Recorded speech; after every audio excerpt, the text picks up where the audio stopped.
Welcome to the Bitcoin Basics podcast with your hosts, Faris and Gordon from CoinCompass.com, enabling you to safely buy and securely store your Bitcoins. All resources are in the show notes and description, including our disclaimer. Visit BitcoinBasicsPodcast.com to subscribe and discover other free content. Hello, everyone, and welcome to another Bitcoin Basics podcast with your host, Gordon. That's me, and I have Faris with me as well. Before we get started, let's do our proof of recording. The current price of Bitcoin is $35,020. That's on January the 10th, 2021. And the current block height of Bitcoin, or block number, is 665,677. If you have no idea what I'm talking about, have a look at the description in the show notes. Faris, we have a very good question today. Before we get stuck into it, how about I just go ahead and play it? Yes, please.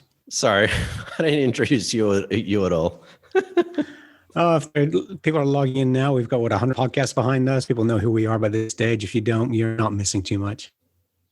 Hello, Coin Compass. My question is, when all the coins have been mined, who protects the network? Because my understanding is the miners, by providing the network security, they get rewarded the coins. So once they're gone, there's no incentive for them to stay on the network and protect it. Another great question, and that was from Lewis in the UK. Faris, do you want to answer that first? Yeah, I'll give the generic book cover, and we'll get you, our tech guy, to go into a lot more detail, our blockchain experts. So this is what I really like about Bitcoin coming from an economics perspective, is the supply and demand, in that Bitcoin is capped in supply. And this is brilliant. Whoever Satoshi Nakamoto is, and I believe they're a group of people that created Bitcoin, was the way they worked out how Bitcoins are mined. And by mined, in essence, how they're created. So they're released onto the network in every block. So originally, when Bitcoin first came out, it was 100 Bitcoins per block. And if you heard at the very beginning, Gordon say we're at block, I forgot now, 660,000 or so. That's how many blocks? 65. Yep. 665,000 blocks have been mined in the past 11 years. So every couple of years, that block is halved. So with miners, every time that a block of transactions goes through, that's on average every 10 minutes, the miners receive Bitcoins for doing that. Early on, those Bitcoins, it was $100 100 Bitcoins every 10 minutes. Now we're only down to 6. Is that correct after the halving? So it actually started at 50 Bitcoins. It started 50 Bitcoins. Thanks, Gordon. Started 50, it halves every year, and now we've had the fourth halving, so we're down to 6. So it'll keep going and halving until essentially no more Bitcoins will ever be released, as in no brand new Bitcoins will be created. That's expected to be in the year 2140. So that's, as a miner, that is one incentive as to how you receive Bitcoins. The other incentive, though, is basically through fees. So if I were to send Lewis Bitcoins, if I want to send him 0.05 of a Bitcoin, there will be a fee involved. So if I'm going to send him $100 worth of Bitcoins, there will be a $2, $1 fee involved, and the miners get that fee. So it's the same thing with the banks. Banks charge you a fee just for using their services. Bitcoin miners work the exact same way. So when no new Bitcoins have been mined, to keep the network going, people will still be moving Bitcoins backwards and forth between each other. They'll use stuff to buy things. And that's where miners will continue to make money, continue to make Bitcoins, is off the fees, not the no longer available, newly minted Bitcoins. Well said, Faris. And Satoshi actually predicted this. So I'm going to quote from Satoshi's white paper: the inventor, whoever they, he, she, it were, said, once a predetermined number of coins have entered circulation, the incentive can transition entirely to transaction fees and be completely inflation free. So this was actually something that was expected, and this was something that's planned. As Faris said, currently 6.25 Bitcoins are the block reward. So the miner who solves that puzzle first, and in another 4 years, that will halve and halve again. So in another 4 or maybe 8 years, we're getting down to close to only one Bitcoin. So I think the best way of answering this is this going to be a problem? And a lot of people are saying yes, in another 4 years, 8 years, 12 years, at the next 2-3 halving, it is going to be a problem. But if we have a look at some of the Bitcoin transaction fees, and I will link, it's a very long URL, so I'll link it in the description. And if you have a look, and it takes the average fee. So again, we're dealing with averages. As of January 10, so yesterday, the average Bitcoin transaction fee is close to $14 US. And if you just compare that to a month ago, say December 11 or December 10, that was back down at $4. So it's actually tripled in the space of just 1 month. So a lot of people are freaking out about fees and how the fees are going to be so low, whatever. Well, if the Bitcoin fees have tripled in 1 month, can you imagine what the Bitcoin fees are going to be in 4 years, 8 years, 12 years, 50 years time? So I really don't think that is going to be a concern. The fees are going to outweigh any block reward anyway. So this was all planned. It was all predicted. And as Lewis said, what's the incentive? Well, the incentive, as Faris said, is fees. Hash rate, which is the Bitcoin mining power, goes up. Bitcoin price goes up. Fees go up. And that's a really good point, Gordon. One thing I do want to provide detail for is the reason the fees have been going up is because the price is going up. So it's not that fees are just going up on their own. It's the percentage is probably staying the same, but the dollar per Bitcoin is so much higher now. So that's why the fees are higher, because, it wasn't that long ago we were sub $20,000 per Bitcoin, whereas now we are closing in on $40,000 again. And we've found this with the halvening. So every time we come out to a halvening, people do realize, OMG, there's fewer and fewer Bitcoins that are going to be in supply. And this increases the froth where people just go, I have to get in, I have to buy my Bitcoins. There's no longer going to be any more created. And people actually still believe you have to buy a whole Bitcoin. So when we talk about $17, that could be because people are actually going in and buying an entire Bitcoin at 35 grand. And this is what we find around halvenings is that more and more people are buying Bitcoin, more and more transactions, and it's the greater transactions that lead to the greater fees. Couldn't have said it better myself, Faris.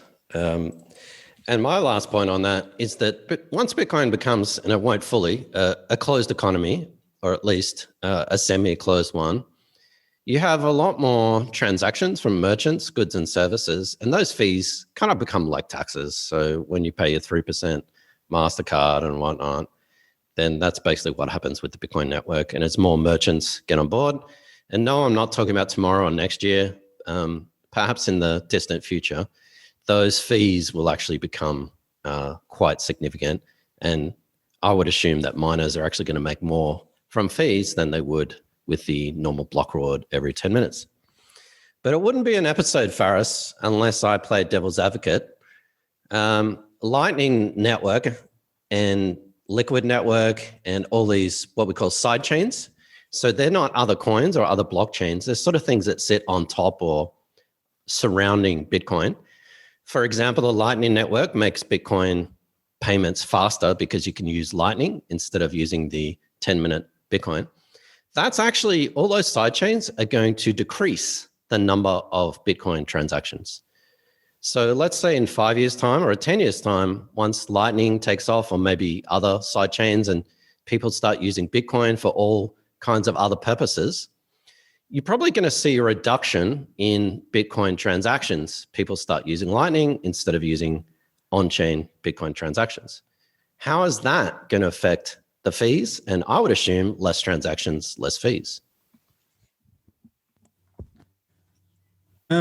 Yes. So Lightning Network is something that still isn't in the mainstream attention. And I mean, we've done a couple of podcasts about the Lightning Network. I don't think it will decrease fees because Lightning Network is going to be used for microtransactions. So right now we're talking about the value of one Bitcoin at $35,000. The Lightning Network was designed for cafes and bars. And when those channels are closed, you're talking about a $100 transaction. So those are transactions where they wouldn't have happened anyways. If you go into a cafe today, they don't have Lightning, you're going to use your fiat currency. But if they have Lightning, you go, okay, I'll just use a Lightning then. So I think that would be a separate economy, the Lightning Network. So if anything, that'll increase transactions, not decrease them. I disagree that there's going to be fewer on-chain transactions, but more off-chain transactions. Yeah, that's what I meant. But those off-chain transactions, when those channels are closed, become on-chain transactions. Yeah. So, for example, and we're getting way into the weeds here, but I'll keep it really simple. If you do a Lightning payment between yourself and a coffee shop or a bar, whatever, you might make 100 transactions over a period of time. But in terms of on-chain transactions, that's just one transaction to the Lightning Network and one transaction from the Lightning Network. And as the Lightning Network gets more and more complicated, you might not even have other people do separate transactions to and from the Lightning Network. They just stay in the Lightning Network. So a normal transaction to buy something would have been one transaction, but with, say, 10 people or 20 people or 100 people buying stuff, that's still going to be one transaction. No, I agree. So what it's actually doing then? So right now, people buying Bitcoin are, in my opinion, still buying Bitcoin as a store of value. They're not buying Bitcoin thinking I'm going to use it down at my cafe or my restaurant. So when we have Lightning available, then that's going to change people's mentality to, I can buy Bitcoin as a store of value and I can now use it. So rather than just holding onto their Bitcoins, they may be further inclined to spend it. So I think it will increase transactions, not decrease them. Yeah, it might be. I think it actually will decrease transactions, but it doesn't matter. A lot of people are going to get into Bitcoin without actually having Bitcoin. So a lot of people are going to start buying Bitcoin, and I'm not talking tomorrow, could be 5-10 years, by actually using Lightning in the back end and actually being able to get into the Lightning Network without actually buying Bitcoin in the first place. But I think what's going to start to happen is once merchants and exchanges and other institutions start to pour into Bitcoin, which it looks like they're sort of starting to do now, they're going to sort of take over mining. There will always be people mining and individuals mining. But for example, let's say Amazon, and I don't think they probably will, but you never know, start accepting Bitcoin. Well, they're not going to rely on a third party to do the mining and verification of their transactions. So if Amazon starts accepting Bitcoin, Amazon becomes a Bitcoin miner and Google becomes a Bitcoin miner and all these other corporations and become Bitcoin miners as well. So I think that I think we can argue whether transactions are going to get higher or lower. I don't think that really matters. The price of Bitcoin is going to continue to grow. The Bitcoin hash power or the Bitcoin mining power is going to continue to grow. And even if there are less transactions, the fees for each transaction in basic economics will grow accordingly as other corporations and businesses get into the economy. Yep, I agree with that entirely. I think we've answered your question and then some, Lewis. So our apologies if we go off track into the weeds. Great question. Nothing to worry about. And if you're alive in 2140 and Bitcoin network is struggling because no one's mining it, ask us another question. That's presuming we're around in 2140. Thanks, Lewis. Thanks, everyone. If you have a question, go to coincompass.com/ask. We will answer on the show like this. And if you're looking to other resources, go to bitcoinbasicspodcast.com. We have all our platforms there, podcast, YouTube channel, and other playlists, and all the resources that you need to expand your Bitcoin knowledge. Thanks, Faris. And thank you, Lewis. Thanks for watching or listening. please visit coincompass.com/free to register to our socials and discover other free content.